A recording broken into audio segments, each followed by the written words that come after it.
Boa noite, meus irmãos. Vamos dar prosseguimento ao estudo do livro Transição Planetária e nesta quarta-feira vamos estudar o capítulo 13, que é chamado Conquistando o Tempo Malbaratado. Vamos agradecer a Deus a oportunidade de aqui estarmos mais uma vez e pedir que os espíritos protetores da nossa casa, nossos instrutores, estejam conosco, nos auxiliando e amparando. E Manuel Filomeno de Miranda então inicia. Com periodicidade, retornávamos à comunidade para o necessário refazimento, prosseguindo no socorro aos irmãos colhidos pela desencarnação, desequipados espiritualmente dos recursos iluminativos. Lentamente, diminuía o número de cadáveres expostos nas praias e cidades vitimadas pela tragédia coletiva, enquanto se reorganizavam as urbes, as cidades, cuidando-se da remoção dos destroços e das reconstruções. A paisagem de sofrimento dos sobreviventes era confrangedora. Então, confrangedora é angustiosa, aflitiva.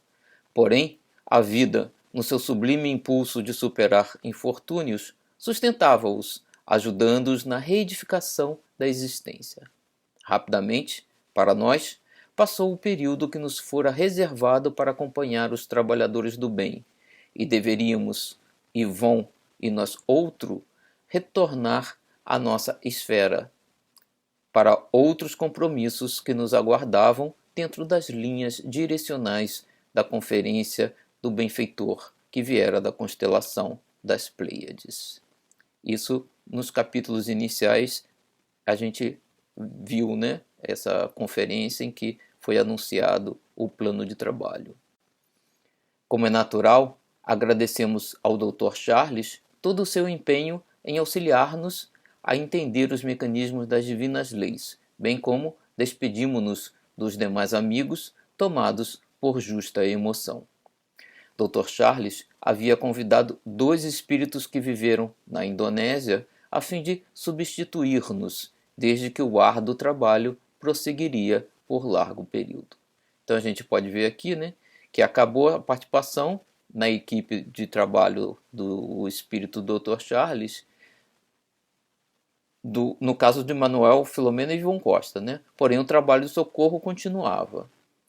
O que terminou então foi a participação de Manuel Filomeno e Ivon Costa, que havia acontecido, eles se integraram à equipe no início, nos primeiros dias logo após o tsunami. No dia do nosso retorno, o sol enriquecia a região com os seus raios abençoados, e a paisagem continuava apresentando as marcas irremovíveis do tsunami devastador. Quem viu as imagens via satélite, depois do tsunami, as marcas eram bastante consideráveis. Quando tomamos o veículo que nos conduziria ao lar, podemos ver à distância a imensa região envolta em sombras densas, nas quais, vez que outra, brilhavam luzes, representando os obreiros da caridade em sua faina de aplicar os tesouros do bem em favor dos famintos de conhecimentos e de harmonia pessoal. Aqui a gente marcou, quando tomamos o veículo que nos conduziria ao lar, porque achamos curioso a necessidade desses irmãos tomarem um veículo para o seu deslocamento, E então aqui vamos ver, Interessante notar aqui que apesar do espírito poder volitar, possivelmente Manuel Filomeno de Miranda tem essa capacidade, e poder viajar no espaço muito rapidamente, que é o conceito que Kardec, nós vamos ver um pouco mais adiante, Kardec nos passa, Manuel Filomeno descreve que eles iriam voltar à colônia Redenção através de um veículo de transporte. Sabemos que a colônia Redenção fica no espaço, na região do espaço acima da região do Brasil. Assim, eles iriam realizar o deslocamento da Indonésia para o Brasil em uma nave, ou seja, eles iam cruzar metade do globo né, terrestre. Podemos imaginar que isso se daria desta forma porque, eu imagino, né, além da distância e do exaustivo que havia sido o trabalho, como ele repete mais de uma vez, eles sempre paravam um pouco para descansar do trabalho exaustivo que era o auxílio que eles estavam prestando, né? Inclusive por causa das sombras, né, e das energias que haviam no local. Possivelmente eles deveriam ter levado para aquela região diversos instrumentos que deveriam utilizar nos trabalhos executados, além de alguma bagagem pessoal. A gente vê nos livros de André Luiz a descrição dos espíritos entrarem em regiões umbralinas com equipamentos de comunicação, de localização e outros. Então é de se imaginar que eles também tenham levado esse tipo de instrumentação para lá. E aqui, então, numa descrição do nosso lar, temos a seguinte descrição, né? Lísios diz: esperemos o aeróbus. E André Luiz fala: mal me refazia da surpresa quando surgiu grande carro suspenso do solo a uma altura de 5 metros mais ou menos e repleto de passageiros. A gente vê então que André Luiz percebeu que Lísias se referia, né, a aeróbus, a um carro aéreo, semelhante talvez a um grande funicular, né, um carro suspenso. E acrescenta o espírito de André Luiz na fala de Narcisa: grande parte dos companheiros poderia dispensar o aeróbus e transportar-se à vontade nas áreas de nosso domínio vibratório, mas visto a maioria não ter dominado ainda essa faculdade, todos se abstêm de exercê-la em nossas vias públicas. Essa abstenção, todavia, não impede que utilizemos o processo, né, a volitação, longe da cidade, quando é preciso ganhar distância e tempo, ainda em nosso lar, né? Então, o que o André Luiz está dizendo aqui é que em certas viagens maiores, fora do nosso lar, eles usavam a volitação, né, que seria para ganhar distância e tempo. Isso está de acordo com o que a gente vê,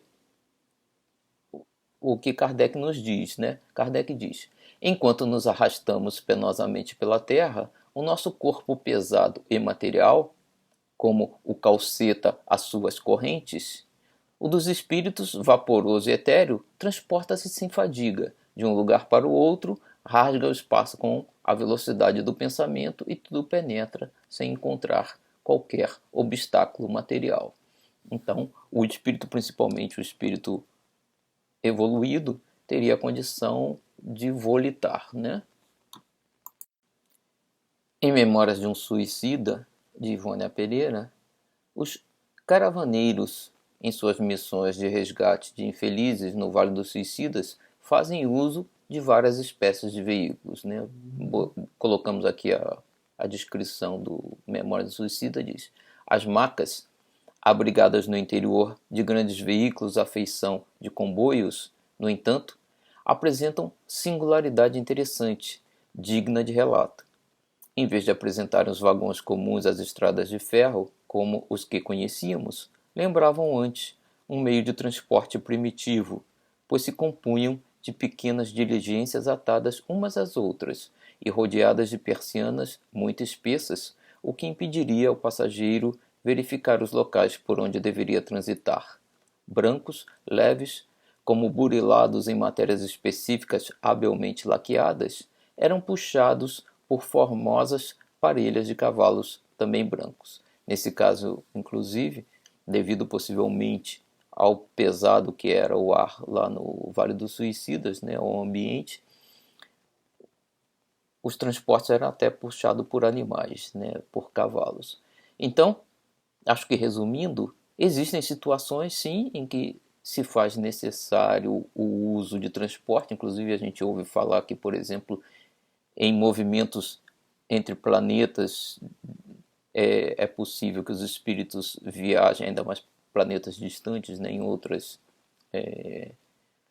galáxias ou em outros sistemas solares, os espíritos usem também naves para esse transporte. E aí, possivelmente, alguma necessidade houve para que Manuel Filomeno de Miranda e Ivon Costa tomassem uma nave, um transporte para voltar para o Brasil. E Manuel Filomeno continua: conduzíamos novas experiências que nos haviam surpreendido pela sua originalidade, já que, antes, nunca tivéramos ocasião de laborar nesse tipo de socorro. Impressionava-me um milagre da vida que reverdece. Reverdece significa tornar verde a vegetação, cobrir-se de verde. Reverdece as áreas mortas na canícula do verão. E a canícula do verão canícula é uma estrela, né? Então, durante o período em que essa estrela aparece, aqui período do ano em que canícula, também chamada estrela Sírio, se encontra em conjunção com o Sol, que é o período mais quente do ano. Então, relendo aqui, reverdece as áreas mortas na canícula do verão, enfloresce os ramos secos e quebradiços dos vegetais quando chega a primavera, reanima os corações desfalecidos na luta desigual, faculta aprimoramento interior. Triunfa sobre todas as conjunturas aparentemente destrutivas, apontando o rumo da imortalidade como a vitória suprema da existência humana. Então aqui Manuel Filomeno de Miranda compara as estações, né, e como a natureza reage a elas, da mesma forma como as pessoas estavam, de alguma forma, depois de desencarnadas e percebendo a vida após a morte, estavam, como as flores voltam na primavera, estavam encontrando, né, a razão de viver, né, reflorescendo. E Manuel Filomeno então continua: chegando à nossa comunidade, fomos recebidos carinhosamente pelos amigos da convivência diária. E após nos alojarmos em nossos domicílios, para onde nos acompanharam, solicitaram-nos notícias da azáfama, da caridade entre os irmãos infelizes da Indonésia. Então eles pegaram o veículo e rapidamente se transportaram e chegaram à colônia Redenção, aqui sobre o Brasil, né? E como haviam ido apenas ele e Ivon Costa, então todos aqueles que ficaram na colônia queriam receber notícia dos trabalhos que eles realizaram lá. E ele continua ainda: na medida do possível, narramos as experiências edificantes e as lições absorvidas, especialmente em torno da fraternidade entre espíritos aclimados, ambientados, acostumados a credos religiosos diferentes, porém unidos pelos mesmos sentimentos de amor, de compaixão e de caridade. Então aqui a gente está vendo que, como ele descreve durante os trabalhos lá, haviam padres, haviam espíritos de origem islâmica, né, haviam espíritas. Então, todos esses trabalhadores com diferentes credos religiosos se uniram em prol da caridade e da compaixão para com aqueles que estavam passando pelas dificuldades, né? Então, essa é a verdadeira caridade que temos sempre que praticar, né? E continuando, realmente descobrimos a solidariedade que deve vigiar é vigorar, né? Entre muçulmanos e judeus, católicos e protestantes, espíritas e demais crentes, ou mesmo não crentes. O que nos ensejou inefável alegria interior, redescobrindo a sabedoria divina em tudo pulsante, assim como o poder da solidariedade fraternal que se não submete aos caprichos rigorosos do ego apaixonado. Em nossa comunidade estagiavam periodicamente espíritos de diversas procedências, trabalhando conosco sob o clarão do pensamento de Jesus e de Allan Kardec, superando os impedimentos dogmáticos das suas crenças antigas e adaptando-se ao padrão universal, distante de siglas e de terminologias, mas sempre idênticas pelos objetivos elevados e as propostas libertadoras. A gente costuma ver o pessoal falar bastante isso, né? Que se esquecermos um pouco as diferenças, vamos ver que temos talvez mais semelhanças do que diferenças entre as religiões, né? Então, esquecendo um pouco as diferenças e olhando mais para as semelhanças, vamos ver que elas nos levam para um caminho para quase o mesmo caminho, né? Principalmente no mundo espiritual, em que a certeza da vida após a morte é maior, então fica mais fácil pensar desta forma.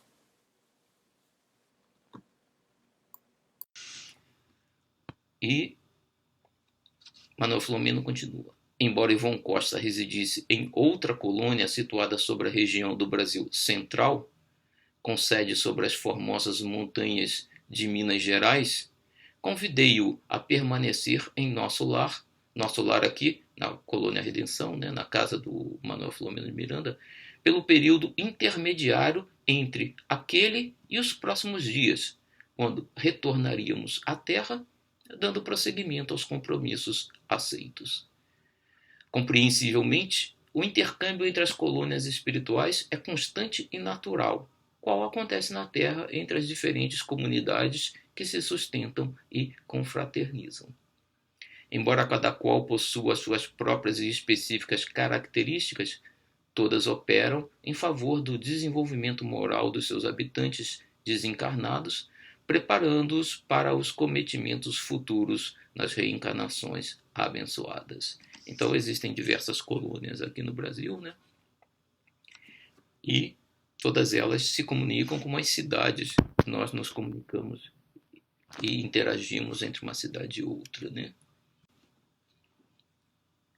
Emmanuel continua ainda. Concluindo o labor com o Dr. Charles White, faríamos parte, dentro de 2 dias, de um novo empreendimento, cujo mentor ainda ignorávamos, apesar de informados que fôramos convidados a fazer parte de novo grupo de trabalhadores espirituais. Então aqui, Manuel Filomeno de Miranda está dando como encerrada a participação, né, lá na Indonésia, apesar da equipe do Dr. Charles White continuar lá trabalhando. E dizendo aqui, né, eu grifei aqui, né, dentro de 2 dias eles iniciariam um novo trabalho, né?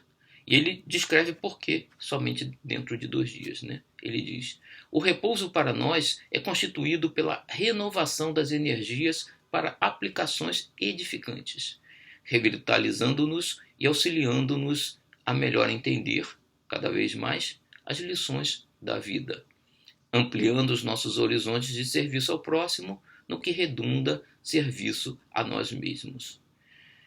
E aqui eu grifei também essa segunda parte, porque a gente vê o seguinte: ele iria se refazer, se recuperar nesses 2 dias, para então poder voltar ao globo em novos trabalhos de auxílio ao próximo, que quando você auxilia o próximo, você está auxiliando a si mesmo, né? E ele descreve também, desse modo, é um pouco diferente o repouso vivenciado pelos espíritos em relação àquele que tem necessidade os encarnados, que também se renovam, readquirindo forças e equilíbrio para os compromissos da evolução dentro dos padrões orgânicos em que estagiam. Então ele está dizendo aqui que os corpos são diferentes, as condições em si são diferentes, né? Estamos em dimensões diferentes, podemos dizer assim.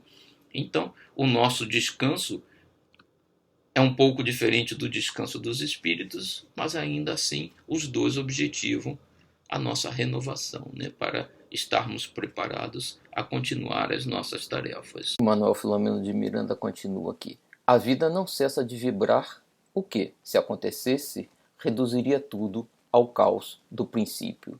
Então, Manuel Filomeno de Miranda aqui está dando a entender que é a vida, né, a inteligência que mantém o universo funcionando, né? Necessário, portanto, agir, conquistar o tempo anteriormente malbaratado nos comportamentos equivocados, nas lutas do egoísmo, na incessante busca do prazer. Então marquei aqui, né, conquistar o tempo anteriormente malbaratado, porque esse é exatamente o título do capítulo que nós estamos estudando, né? E já se passaram 2000 anos, né, que Jesus veio nos trazer a mensagem libertadora.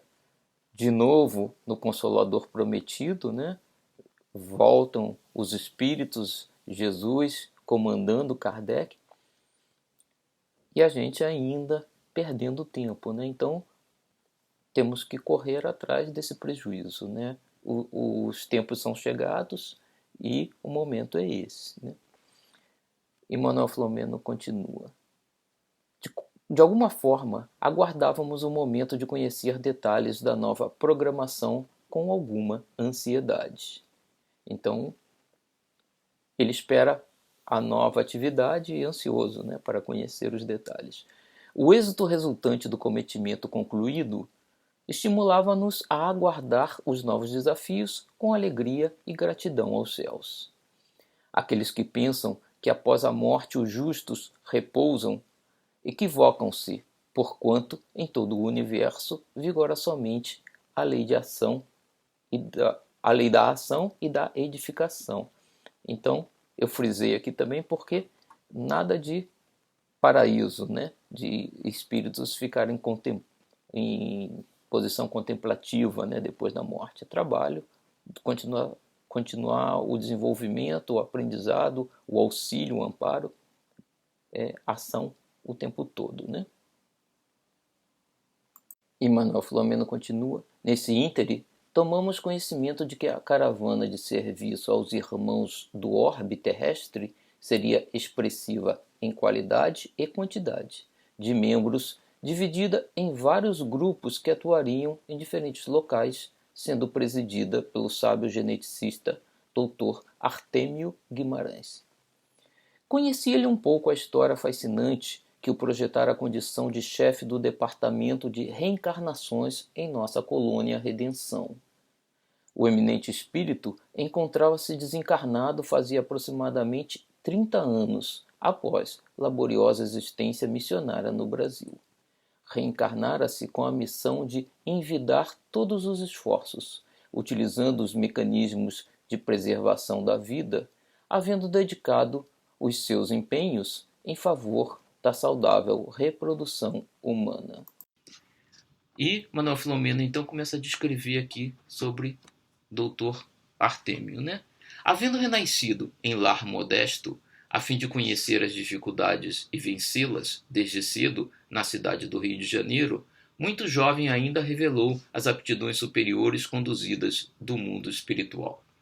Criança vivaz e simpática, inteligente e generosa, tornou-se jovem responsável e estudioso, auxiliando a mãezinha viúva, lutadora de grande envergadura, que se comprometera a recebê-lo nos braços afetuosos, enquanto, simultaneamente, frequentava a escola noturna. Então ele era pobre, auxiliava a mãe durante o dia e estudava à noite, né? Com sacrifícios hercúleos, venceu as peripécias da juventude, mantendo-se fiel aos postulados do dever, superando as condições ambientais agressivas e perturbadoras, abraçando o anelo de salvar as vidas ainda em formação, lutando com denodo contra qualquer forma de aborto criminoso. Para melhor desincumbir-se do futuro ministério, transferiu-se para a cidade de São Paulo após a desencarnação da mãezinha, vitimada pela tuberculose defluente da debilidade orgânica e da deficiente alimentação, então realmente eles eram pobres, passando a trabalhar com mais empenho até conseguir adentrar-se na famosa universidade daquela cidade, que passou a frequentar com espírito combativo e tenacidade. Havendo-se identificado com nobres mestres da medicina, verdadeiros apóstolos que têm passado pelo augusto educandário de muitas gerações de cientistas e profissionais honoráveis, dedicou-se ao estudo da biologia, da embriogenia, integrando-se no grupo de afeiçoados à nascente engenharia genética.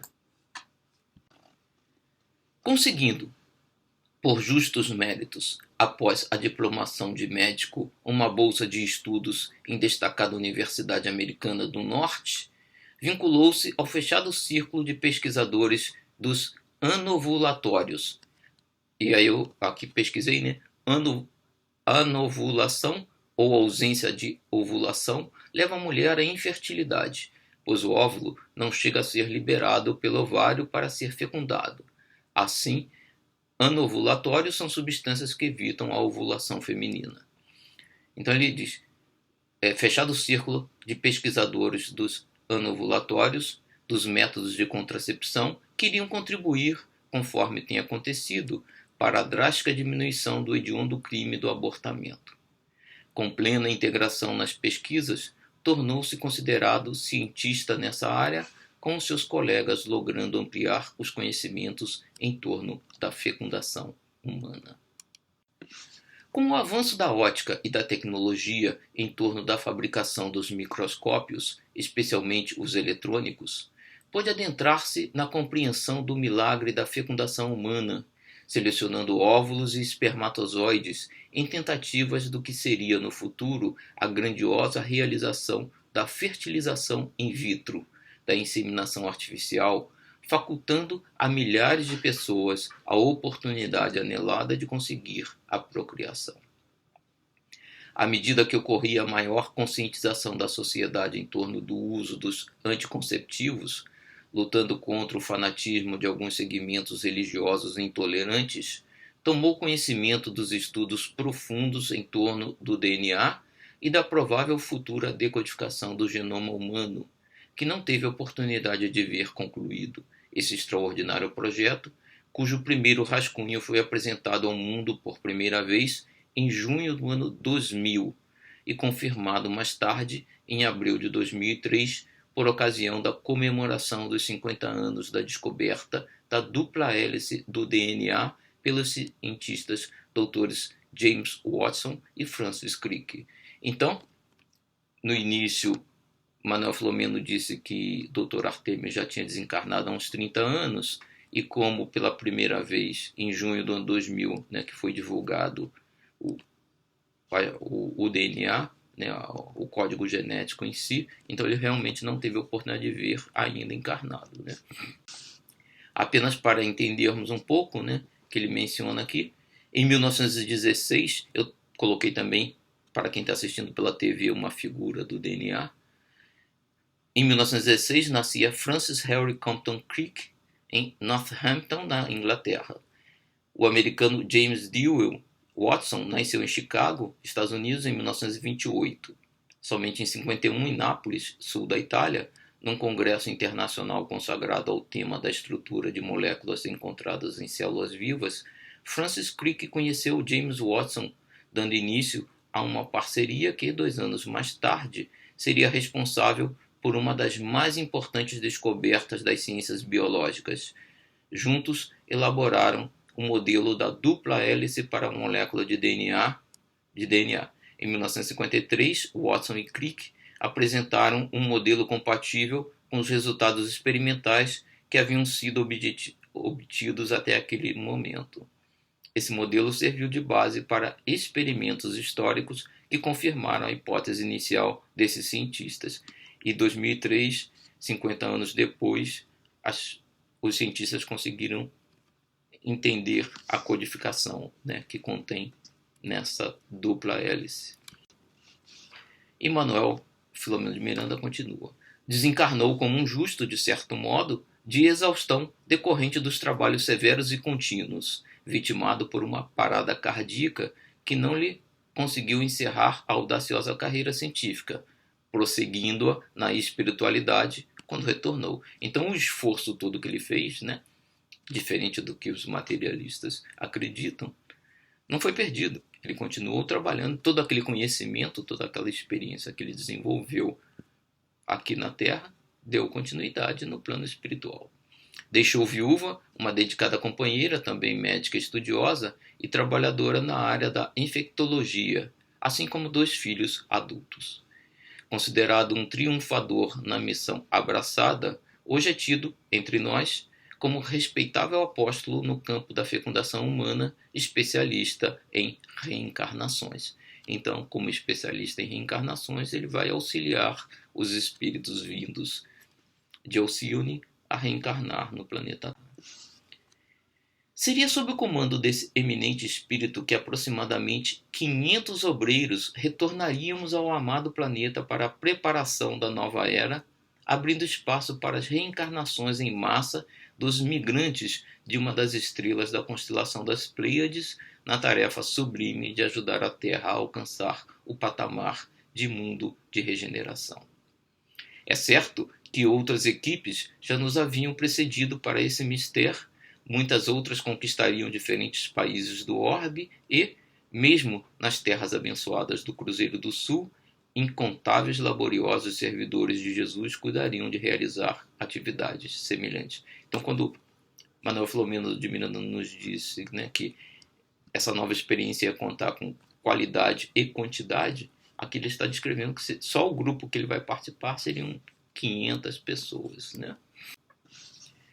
E ele dá continuidade. Nós éramos apenas um ensaio em experiência profícua, um quase nada, embora portadores de significado espiritual. Então, ele está dizendo que ele em si, né, trazia pouca coisa de conhecimento nessa área, mas era portadores, né? E o grupo também, né, que ele iria trabalhar, porque eram diversos grupos, a quantidade de trabalhadores envolvidos nesse processo era muito grande, né? Os responsáveis pelos diversos grupos vinham há mais de um decênio, eu marquei aqui, porque nada ocorre sem planejamento, né? Como os espíritos sempre nos dizem, tudo tem um motivo e nada ocorre por acaso. Então eles passaram mais de 10 anos planejando esse trabalho em nossa colônia, assim como em muitas outras, desde que o projeto era internacional e sem limites. Programas cuidadosos a fim de que os espíritos abençoados pudessem encontrar os recursos hábeis para os seus ministérios nos dias próximos do futuro. Então, esses seres vão reencarnar em todo o planeta, né?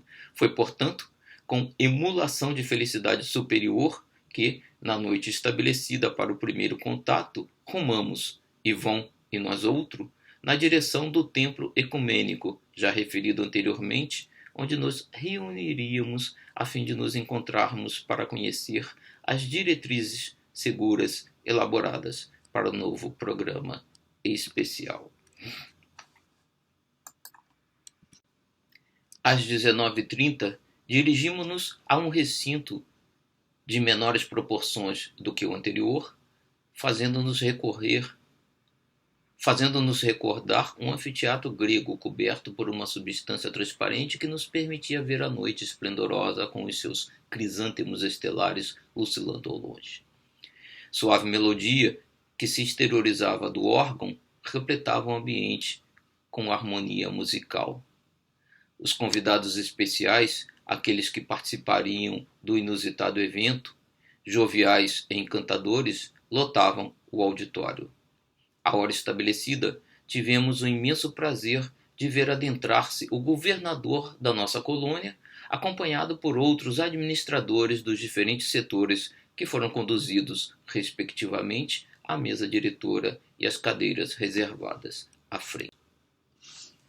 Criada por abnegados servidores de Jesus sob os auspícios de Francisco de Assis, então a colônia, marquei aqui, né, porque a colônia Redenção foi criada, entre outros, por Francisco de Assis, né? Nossa colônia alberga uma considerável população de espíritos que viveram no Brasil e alguns outros originários da cultura francesa, que se fixaram no solo auriverde nas mais recentes existências. Então, possivelmente, principalmente de espíritos ligados ao espiritismo, né? Todos quantos nos encontrávamos no auditório, com algumas exceções, havíamos militado, quando na Terra, nas hostes de O Consolador, né? O Consolador prometido, como o Espiritismo é conhecido, conforme a revelação espírita, sendo que outros, embora sem o conhecimento da doutrina apresentada por Allan Kardec, em razão dos seus atos, poderiam ser considerados, conforme os denominara o codificador, como espíritas pelo coração. O mestre de cerimônias era o espírito José Lopes Neto, que se encontrava envolto por tênue e brilhante claridade opalina, que lhe traduzia a elevação intelecto-moral. De imediato, a solenidade teve início, sendo anunciada uma jovem cantora, que, acompanhada pelo órgão, apresentou a bela peça religiosa Panis Angelicus, música que nós estamos ouvindo aqui no fundo, de autoria de Santo Tomás de Aquino, para a obra Sacris Solemnis, e que fora musicada por César Franck em 1872, criando uma psicosfera de altíssimas vibrações. Em seguida, foi composta a mesa central, sendo convidado o Dr. Artêmio Guimarães, que seria o líder, né, do trabalho desse grupo, e para encantamento de todos, acompanhamos a entrada do pobrezinho de Assis, ou seja, de Francisco de Assis, né, para a surpresa geral, acompanhado pela irmã Clara, no esplendor da juventude e da beleza, e mais alguns companheiros das primeiras horas da sua revolução de amor no passado. Então o próprio Francisco de Assis estava liderando esses trabalhos. O santo irradiava bondade transcendente, como jamais nós tivéramos ocasião de vivenciar, com um semblante suave e doce, trajando as vestes gastas dos seus primeiros dias de ministério na terra, e o ar vibrava de dúlcidas energias canoras, melodiosas, suaves e coloridas. Recepcionados à entrada por uma comissão adrede organizada, né, previamente organizada, foram conduzidos à mesa os dois apóstolos esposos da irmã pobreza. E aqui eu faço um comentário, né? Eu marquei esse trecho, porque a gente sabe que Francisco de Assis e a irmã Clara, né, hoje também conhecida como irmã pobreza, eles se amavam, né? Mas que eles não se casaram, né? Mas os dois abandonaram os seus bens para se dedicar aos pobres, né? Então a gente entende esse comentário de Manuel Filomeno de Miranda, quando ele se refere que os dois apóstolos esposos da irmã pobreza seria pelo fato de que tanto Francisco quanto Clara haviam esposado a pobreza em suas vidas, né? Estávamos extasiados, respirando em ritmo inusitado. Após a oração de abertura proferida pelo nosso governador, Lopes Neto anunciou a palavra do nosso diretor, Dr. Artêmio, entretecendo ligeiras considerações em torno das suas responsabilidades e apresentando alguns dos seus traços biográficos. O respeitável cientista acercou-se da tribuna, exteriorizando a nobreza de que se encontrava investido e deu início à sua mensagem. Nobres mentores, que nos honrais com as vossas presenças, queridas irmãs e queridos irmãos em Jesus Cristo. Louvemos o Senhor e cantemos-lhe hosanas.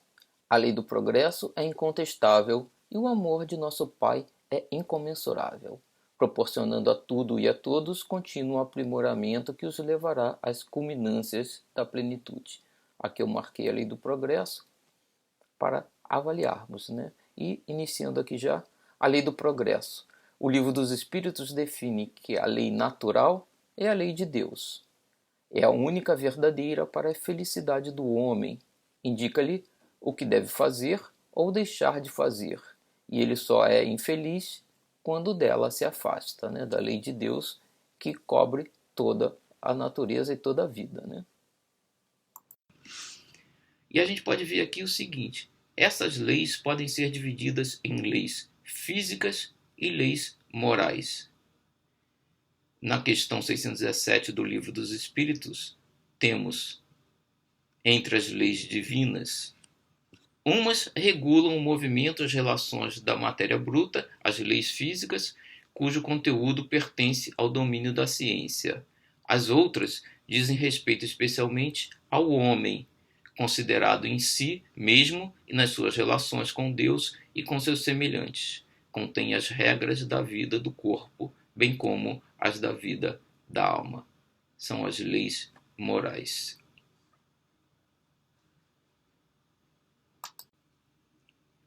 A lei do progresso está entre as leis morais.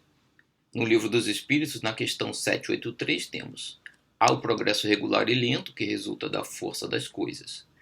Quando, porém, um povo não progride tão depressa quanto devera, Deus o sujeita, de tempos a tempos, a um abalo físico ou moral que o transforma.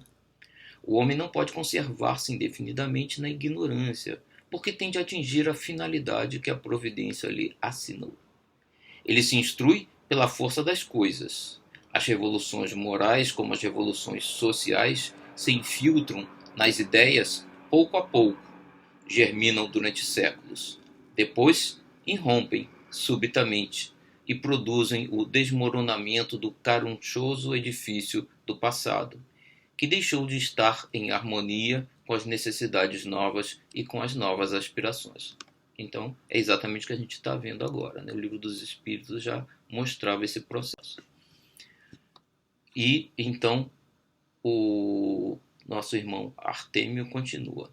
Conforme assinalado por Jesus no sermão profético registrado pelo evangelista Marcos, no capítulo 13 e seus versículos, vivemos a época dos sinais representativos das grandes mudanças que se operarão no planeta terrestre ao largo dos Evos. Então o irmão Artêmio está dizendo que nós estamos exatamente no momento dessas coisas acontecerem. E eu botei aqui então, né, o Novo Testamento, selecionei 3 itens, né, Marcos 13, versículos 3 a 8, no Novo Testamento, de acordo com o Novo Testamento escrito por Haroldo Dutra Dias, né, e diz: ao assentar-se no Monte das Oliveiras, defronte do templo, o interrogavam em particular Pedro, Tiago, João e André. Dize-nos, quando serão essas coisas e qual o sinal de quando tudo isso estiver prestes a ser consumado? Jesus começou a dizer: vede que ninguém vos engane. Muitos virão em meu nome dizendo, sou eu, e enganarão a muitos. Quando ouvirdes de guerra e relatos de guerras, não vos alarmeis.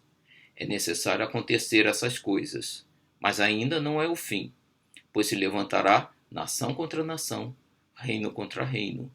Haverá terremotos em todos os lugares e haverá fomes. Essas coisas são o começo das dores de parto. Então nós estamos exatamente no momento do parto, do período de regeneração, né? Na transição planetária. E o irmão Artêmio prossegue. Posteriormente confirmadas as graves revelações por João Evangelista, no seu memorável Apocalipse, vivemos já esses dias significativos, anunciadores das grandes transformações que se vêm apresentando no orbe amado. Muito antes deles, os profetas Isaías, Enoque e outros também assinalaram os acontecimentos que deveriam suceder, graças aos quais um novo mundo rico de bênçãos surgiria para a humanidade. Isaías e Enoque são do Antigo Testamento, né? São antes de Jesus. E eu botei aqui um pedacinho, né? Isaías, o livro de Isaías é um livro profético do Antigo Testamento, vem depois do livro de Eclesiástico, segundo a Bíblia Católica, e antes do livro de Jeremias. É uma peça central da literatura profética do Antigo Testamento na Bíblia, e nos capítulos 24 a 27 ele fala, né, tem o Apocalipse de Isaías, que o espírito de Artêmio então se revele. E Enoque é um livro contestado, né, como um livro editado entre os séculos 1 e 2 a.C., ou seja, apesar dele ser mais antigo, ele sofreu edições nesse período.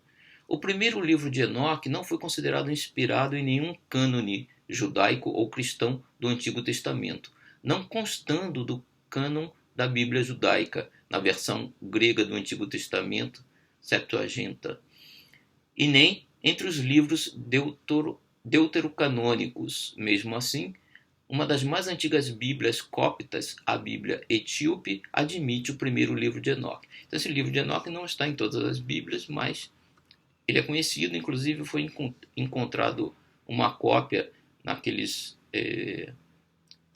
pergaminhos que foram tirados do deserto, né? O livro de Enoque é um dos antigos textos religiosos mais misteriosos de todos os tempos. Contendo profecias e revelações, sua autoria é atribuída ao ancestral de Noé, que dá título à obra. Então Enoque seria um ancestral de Noé. Algumas pessoas acreditam que esses escritos não foram incluídos na Bíblia por revelarem segredos místicos sobre os mistérios da criação. A única versão completa existente do livro de Enoque é uma tradução etíope de uma versão grega anterior, feita na Palestina, a partir do hebraico ou aramaico. Estima-se que os trechos mais antigos do texto foram escritos por volta de 300 a 200 a.C., enquanto a última parte provavelmente seja datada do ano 100 a.C. A obra traz histórias de anjos caídos, gigantes canibais, além de revelações sobre o fim do mundo, que o espírito de Artemio então confirma que são previsões desse período. E o espírito de Artemio então continua. Por sua vez, o calendário maia igualmente registra os graves sofrimentos para as criaturas terrestres deste período, com grande margem de acerto. O calendário maia se falou muito em 2012, né? Porque termina o calendário maia, é um fim de um período, início de outro. Muitos consideraram que seria o fim do mundo, mas na verdade é o fim de uma era, início de uma nova era, que é exatamente a era de regeneração, né? Nostradamus, o mais célebre dos profetas, teve a ocasião de assinalar os eventos dolorosos que se abateriam sobre os seres humanos caso permanecessem nos comportamentos arbitrários que se tem permitido. Então, aqui eu marquei esse trecho porque é exatamente o seguinte: todas essas previsões são previsões. Elas terão que acontecer? Não necessariamente. Acontecerão caso nos mantenhamos com esses comportamentos erráticos que temos tido, né? Mas recentemente, Edgar Cayce previu mudanças muito acentuadas na geografia terrestre em várias partes do seu país, que era os Estados Unidos, e noutros continentes, como resultado de fenômenos sísmicos definidores do Novo Mundo. Então, para quem não conhece, Edgar Cayce era um médium sonambúlico, conforme define Kardec, né? E ele entrava em transe e fazia previsões, né? Fazia previsões sobre o futuro, não previsões, né? Mas traziam fatos desconhecidos do passado e ainda dava receitas, né? Pessoas doentes que lhe buscavam, mesmo distante de onde ele morava, ele entrava em transe, buscava o problema da pessoa, possivelmente em espírito se deslocava até a pessoa, e então passava um receituário para atender aquelas necessidades daquelas pessoas, né? Então Edgar Cayce previu que a mudança climática e o aquecimento global, além de alterações no eixo de rotação da Terra, promoveriam inundações nos Estados Unidos com tsunamis que se propagariam até o Japão. Cayce, que nada sabia sobre placas tectônicas diretamente, né, mas disse que outras terras surgirão no Atlântico e no Pacífico, assim como haveria o ressurgimento do continente perdido de Atlântida, o aumento da atividade vulcânica, terremotos, tempestades e furacões. O incrível, alguns dizem, né, alguns analistas dos seus dados, é que as previsões do vidente se encaixarem em 2012, né, principalmente relacionado aí com os dados dos maias, né, apesar de o visionário jamais ter citado a data em si de 2012. Só relacionando o que Edgar Cayce diz com a descrição aqui, no livro Transição Planetária, no capítulo 5, né, chamado Novas Experiências, o Manuel Filomeno de Miranda comenta o seguinte sobre o tsunami na Indonésia. Como resultado lastimável, ocorreram alterações na massa terrestre devido ao tsunami, né, e o terremoto que ocorreu no seu movimento, na inclinação do eixo, que, embora não registradas com facilidade pelos seus habitantes, foram detectadas por instrumentos sensíveis. Então a gente vê que esses processos realmente já estão ocorrendo. E o espírito do Artemio então continua. E multiplicam-se, ao largo da história, as revelações em torno das ocorrências afligentes que se vêm apresentando em toda parte. Tivemos o tsunami, tivemos, que ele cita aqui no livro, depois disso já tivemos alguns outros terremotos bastante fortes, tivemos no Chile, inclusive no Japão, e ainda, né, estamos com a pandemia agora do Covid, então as ocorrências afligentes estão aí ocorrendo, né? Chamando a atenção das criaturas humanas que permanecem descuidadas, absorvidas pelos vapores do prazer e dos gozos desgastantes. Então, por exemplo, a pandemia é um chamamento a mudarmos o nosso comportamento. Várias pessoas têm dito, né, que o novo normal tem que ser diferente do anterior, né? Mas aí, algumas pessoas ainda se fazem surdas a esse tipo de chamamento, né? Os Espíritos do Senhor também referiram-se a esse respeito a Allan Kardec durante a codificação dos seus ensinos, elucidando que ocorrências trágicas assolariam o planeta, trabalhando-lhe as estruturas físicas, morais e espirituais. E o Dr. Artêmio prossegue aqui. Periodicamente, profetas de ocasião e sensitivos dignos expressam os seus sentimentos e preocupações em torno das grandes mudanças que já acontecem, mas que se tornarão mais expressivas caso a sociedade prossiga na correria desenfreada dos descalabros morais provocados pelo egoísmo a que se aferra.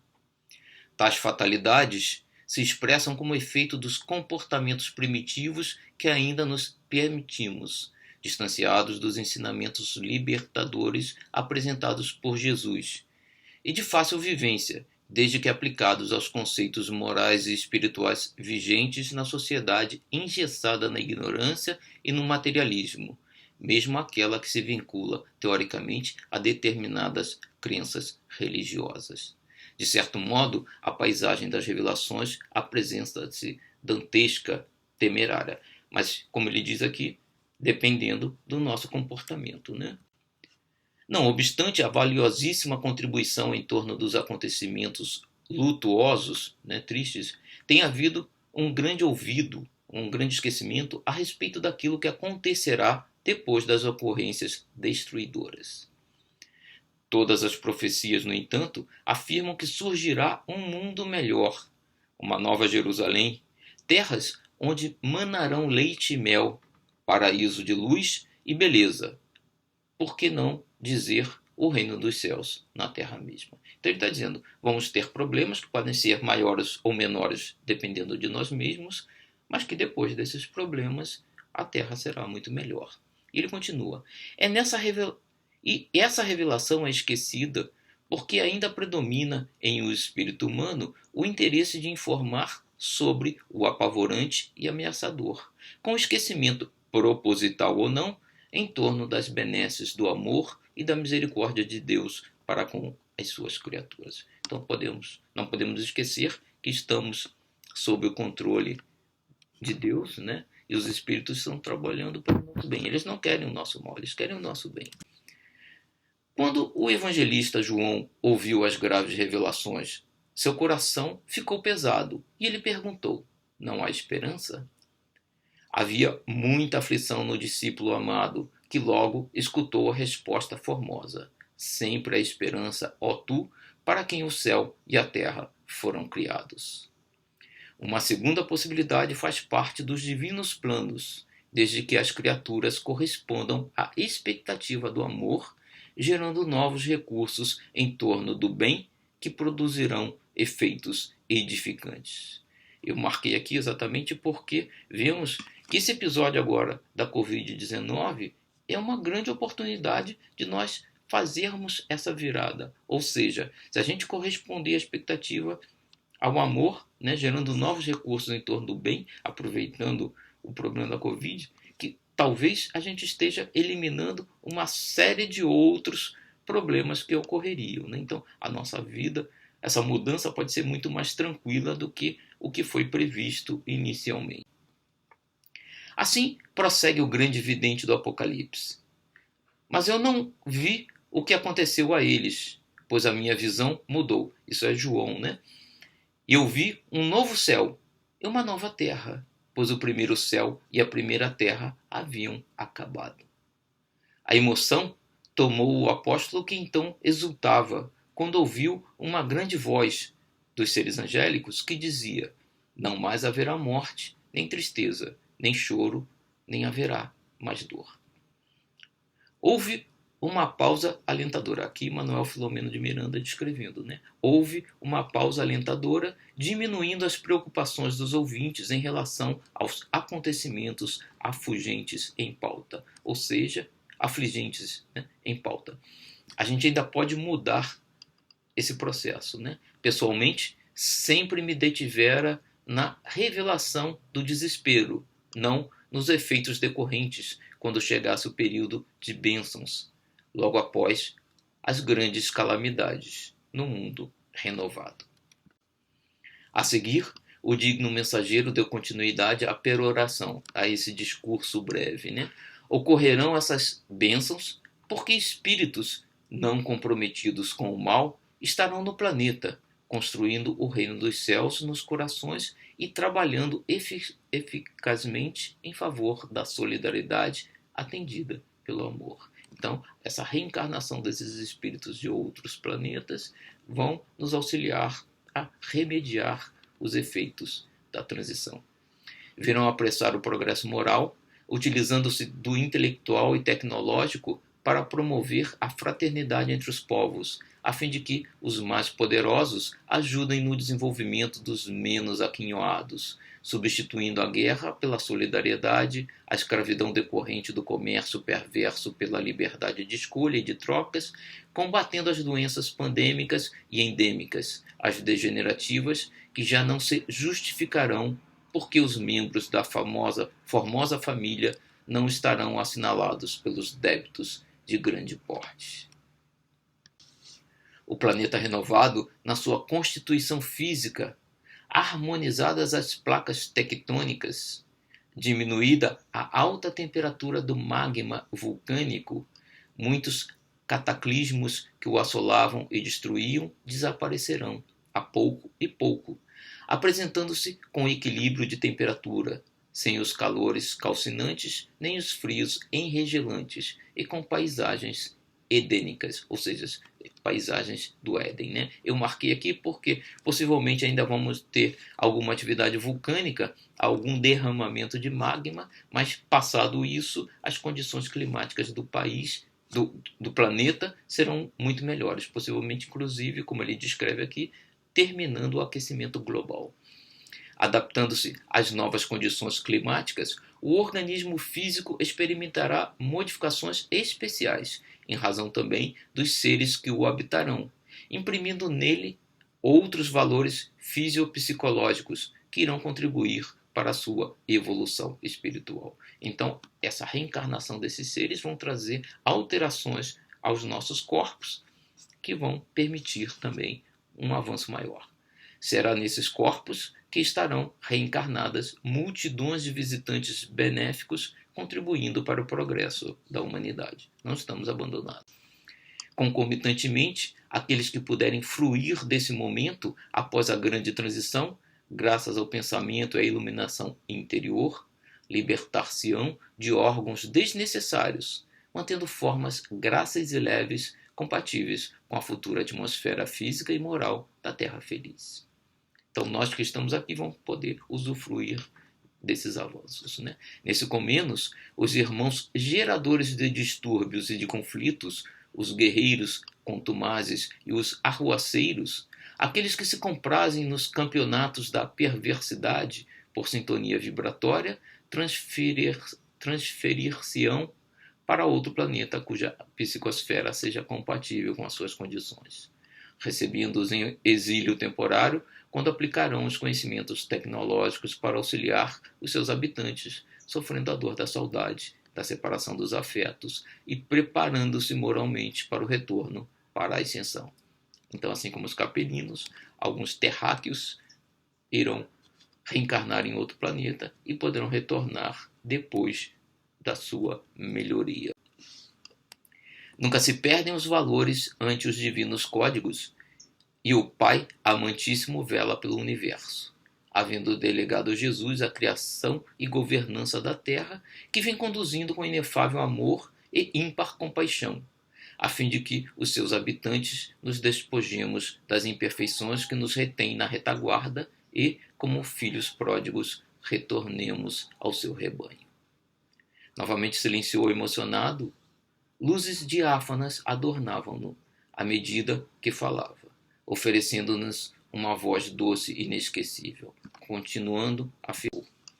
Muitos de nós Equipamo-nos dos conhecimentos próprios nas áreas da genética, da embriologia e da embriogenia, a fim de prepararmos os corpos que acolherão por algum tempo no claustro da maternidade esses mensageiros de amor e da misericórdia na sua peregrinação terrestre. A nossa excursão ao planeta amado objetiva preparar a sociedade para o esforço sublime da grande transição. O tempo urge, e é necessário recuperar os dias mal baratados nos jogos viciosos da ilusão. Marquei aqui de novo porque ele novamente diz que nós temos malbaratado, né? Temos usado de mal forma o nosso tempo, né? Então temos que correr agora atrás do prejuízo. Necessitamos da contribuição oracional de todos, da oração de todos, suplicando ao Santo Poverello, né? Poverello é dotado de pouco ou nenhum recurso material pobre, ou seja, a Francisco de Assis, que interceda a Jesus por nós, seus obreiros imperfeitos que reconhecemos ser. Exarando a excelsa misericórdia do amor para todos, agradecemos a vossa atenção e aquiescência em nos ouvir, assim como vós outros em participardes do futuro empreendimento preparatório da nova era. Aqui, Artêmio está se despedindo e agradecendo aos que vão ao participar desse processo. Permaneça a paz em nossos corações.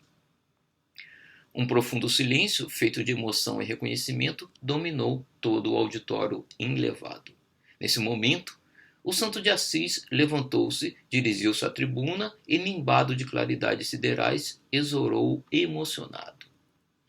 Mestre sublime Jesus, fazei que entendamos que a vossa vontade, e nunca a nossa, entregando-nos as vossas mãos fortes para conduzir-nos. Permiti que possamos desincumbir-nos dos deveres que nos cabem, mas não conforme os nossos desejos. Lançai vosso olhar sobre nós, a fim de que tenhamos a claridade da vossa ternura e não as sombras da nossa ignorância. Abençoai os nossos propósitos de servir-vos, quando somente nos temos preocupado em utilizar do vosso santo nome para servir-nos. Envolvei-nos na santificação dos vossos projetos, de forma que sejamos vós em nós, porquanto ainda não temos condição de estar em vós. Dominai os nossos anseios de poder e de prazer, auxiliando-nos na conquista real da renúncia e da abnegação. Ajudai-nos na compreensão dos nossos labores, amparando-nos em nossas dificuldades e socorrendo-nos quando mergulhados na argamassa celular, ou seja, quando facultai-nos a dádiva da vossa paz, de modo que a distribuamos por onde quer que nos encontremos e todos a identifiquem, compreendendo que somos vossos servidores dedicados. E porque a morte restituiu-nos a vida gloriosa para continuarmos a trajetória de iluminação, favorecei-nos com a sabedoria para o êxito da viagem de ascensão, mesmo que tenhamos de mergulhar muitas vezes nas sombras da matéria, conduzindo, porém, a bússola do vosso afável coração, apontando-nos o rumo. Senhor, intercedei junto ao Pai todo amor, por vossos irmãos da retaguarda, que somos, quase todos nós, os trâfugas do dever. As últimas palavras foram enunciadas com a voz embargada pela emoção. A um sinal de Lopes Neto, o organista começou a dedilhar o teclado com harmonia. Flocos de luz desciam suavemente ao ritmo da melodia que escutávamos e automaticamente pusemos-nos a abraçar-nos, seguindo o exemplo dos nobres membros da mesa diretora. A reunião foi encerrada com especial onda de ternura e de beleza. E aqui ficamos com essa oração de Francisco de Assis, agradecendo por aqui estarmos. Já estamos avançados no tempo, mas foi importante seguirmos, porque a mensagem desse capítulo é muito bonita e muito importante. Uma boa noite a todos, meus irmãos.